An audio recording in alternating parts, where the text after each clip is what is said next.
السلام علیکم ورحمۃ اللہ وبرکاتہ۔ الحمدللہ رب العالمین، اللہم صلی علی محمد۔ میرے معزز سامعین کرام، آپ کے سامنے سورہ بقرہ کی آیت نمبر 86 پڑھوں گی۔ اولئک الذین اشتروا الحیاۃ الدنیا بالآخرہ فلا یخفف عنہم العذاب ولا هم ینصرون۔ مختصر حمد و ثنا کے بعد آپ کے سامنے اس آیت کا سادہ ترجمہ رکھتی ہوں۔ اولئک الذین اشتروا الحیاۃ الدنیا بالآخرہ، یہی وہ لوگ ہیں جنہوں نے آخرت کے بدلے دنیا کی زندگی کو خریدا۔ فلا یخفف عنہم العذاب، لہٰذا ان سے نہ تو عذاب ہلکا کیا جائے گا، ولا هم ینصرون، اور نہ ہی وہ مدد دیے جائیں گے۔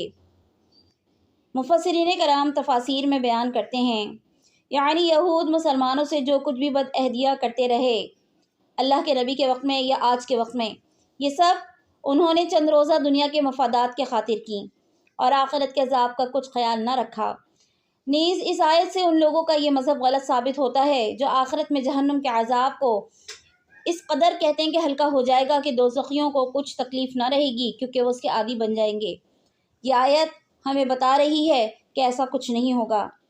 حاصل کلام اس آیت کا سادہ مفہوم یہ ہے کہ جو لوگ آخرت میں جواب دہی کو، سوال جواب کو ہلکا لے رہے ہیں اور دنیا میں ہر طرح کی برائی پر اپنے آپ کو حق بجانب سمجھ رہے ہیں، خاص طور پر وہ گروہ یا وہ افراد یا وہ عہدیدار یا جن کے پاس سلطہ ہے، جو اختیار رکھتے ہیں اور اپنی خواہشات باطلہ کے سرکش گھوڑے پر سوار ہیں اور لوگوں پر ظلم و ستم کرنے میں شیر ہیں، ہر طرح ہر قسم کی برائی پر ناز اور فخر محسوس کرتے ہیں اور خود کو حق بجانب خیال کرتے ہیں۔ انہیں اللہ تعالیٰ اس آیت میں ان کی اس بری تجارت کے بارے میں آگاہ کر رہا ہے کہ جو انہوں نے آخرت کا سودا کر لیا دنیا فانی کے بدلے میں۔ اللہ رب العزت اس آیت میں کہتے ہیں، اولئک الذین اشتروا الحیاۃ الدنیا بالآخرہ، وہ لوگ جنہوں نے تجارت ایسی کی کہ آخرت کو چھوڑ دیا اور دنیا کو اختیار کر لیا، اب ان سے عذاب کو کم نہ کیا جائے گا۔